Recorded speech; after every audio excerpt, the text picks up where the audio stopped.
G'day, it's Andrew AC Yoshimura from Game Life Balance Australia.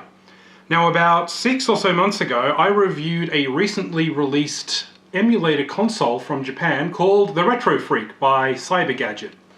Now this thing plays all types of Game Boys, including Color and Advance, TurboGrafx and PC Engine cards, which go on the front here, Famicom and the NES if you have a converter, Super Famicom and Super NES, and Genesis and Mega Drive.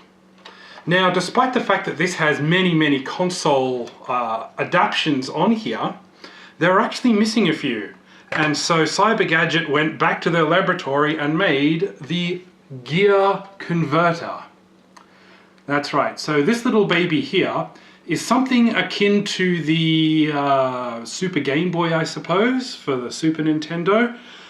You plug it in, and this thing is actually a converter for Sega cards, Mark III, which is the Japanese equivalent of the Master System, and the main reason I got this, the Sega Game Gear, the portable gaming system from Sega from the early 90s. So this is just going to be a long rambling video while we take a look at this, what it looks like, how it works, what it can play, and then afterwards we'll actually play some of the games on the Retro Freak.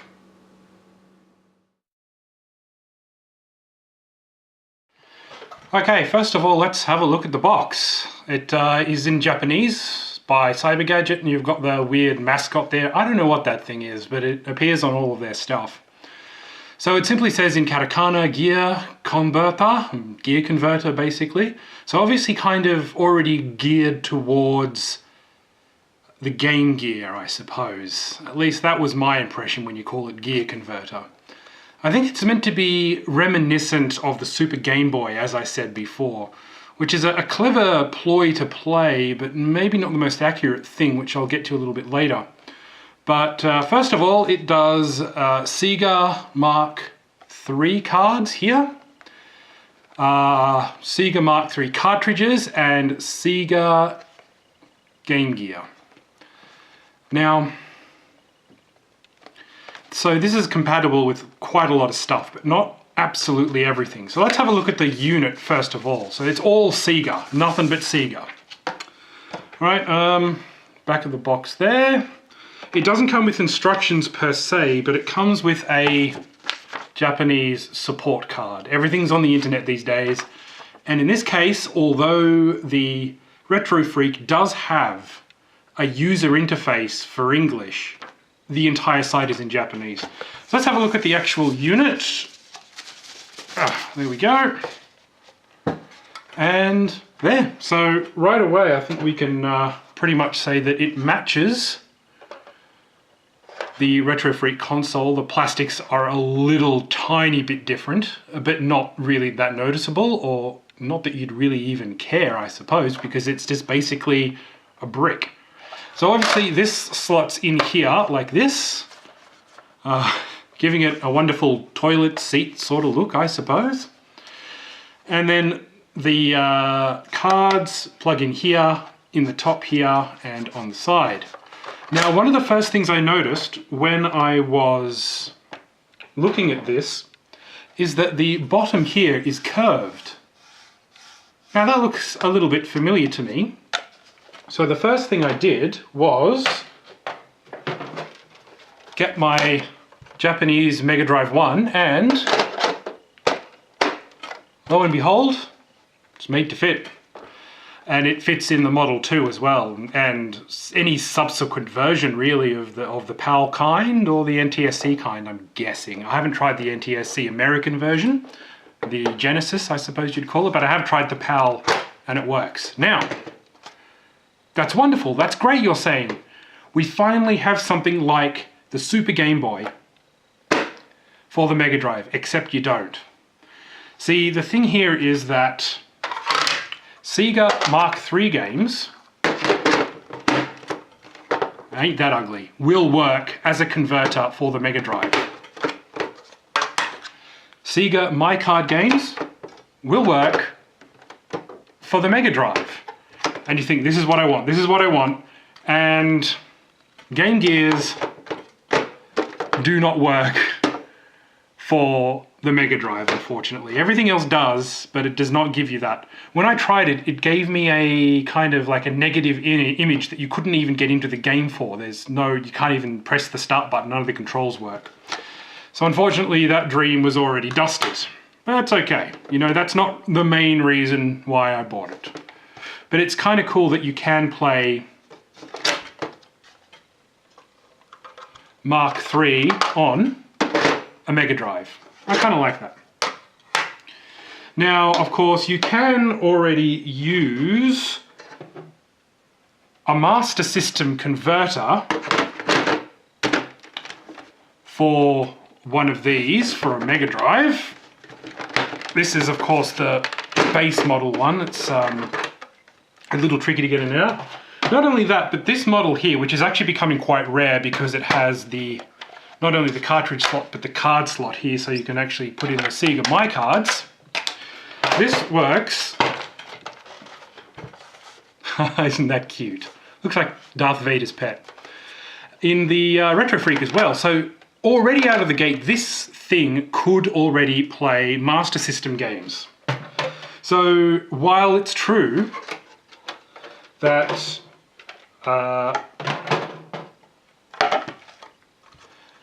Mark III games and Master System games are technically the same, they are very different widths. So although the same technology goes into them, they are not actually compatible. I cannot use a Master System cart in this converter. So already, unless you're Japanese and you have a lot of Mark III carts, then that top one's already kind of useless for you. I happen to have two. Again, the Sega cards, about credit card size, you could actually carry one around in your wallet if you really wanted to. This one even has like a place for a signature on the back. These do work in here, but they're very limited games. You know, they didn't release a whole bunch of these things. And they're not that common outside of Japan or even inside Japan. So,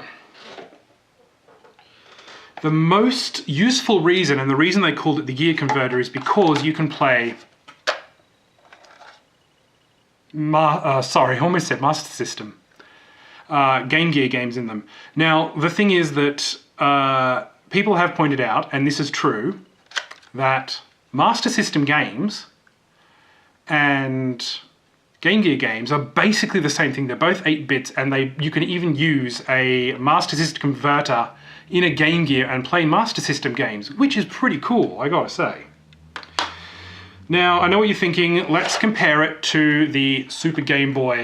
Kind of similar in shape, similar in style. I think they were very much trying to invoke that image, except that the main reason for it is plugged into the side here. That doesn't bother me whatsoever, really. This does more and is a little bit bigger. Now, let's see. There is one other problem if you are planning to get one of these. Now, if you have a large Game Gear collection, it might be worth getting one of these, but you have to remember something, that if you plug this in and then plug a Game Gear game in, it's not going to automatically work. You need to update your firmware. Now, most of them are going to be on 1.0 or up to 1.4. You need to convert to the 1.5 and then go to the 2.2. I think it's up to 2.2 now, but it needs at least 2.0 firmware, and it's all in Japanese. So you need to make a request for a firmware upgrade, eject the micro SD, put it in the computer, download the firmware, and put it in, and away you go. So it's actually a little bit tricky if you don't speak English, but there are guides out there for you to do it. Luckily, I speak a little bit, so it wasn't too difficult, but the fact that you had to upgrade twice was a little bit weird. All right, so if you plug it in without getting the upgrade first, it won't work. And if you keep thinking, oh, there's something wrong pulling it in and out, it'll just give you an error message saying there is a problem with the cartridge. All right, so very important, if you do buy this, make sure you update your firmware first. Right, so today we are going to be playing 3 games. Now, I only actually own one My Card. I used to own a couple of the Master System cards, but they broke a very, very long time ago.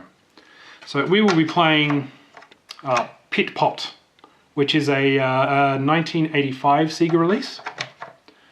I only have 2 Mark III games. This one is a Japanese RPG and actually has a pair of monster breasts on that monster on the front there. Unfortunately though, to understand what we're doing and to show it off a little bit, we're playing Alex Kidd The Lost Stars there, and that will go in the top of that monster. It's getting a bit crowded, isn't it now? And of course, Alex Kidd, another early Sega property where they tried to make their own Mario and got that instead. And we will be playing another Sega classic. They're all Sega games because it's a Sega unit, Fantasy Zone, with Opa Opa, the weird-ass ship with wings and feet that kind of run along the ground. So we'll play those in that order, and you can actually see what it's like when we play it on the Retro Freak itself. Keep a-watching.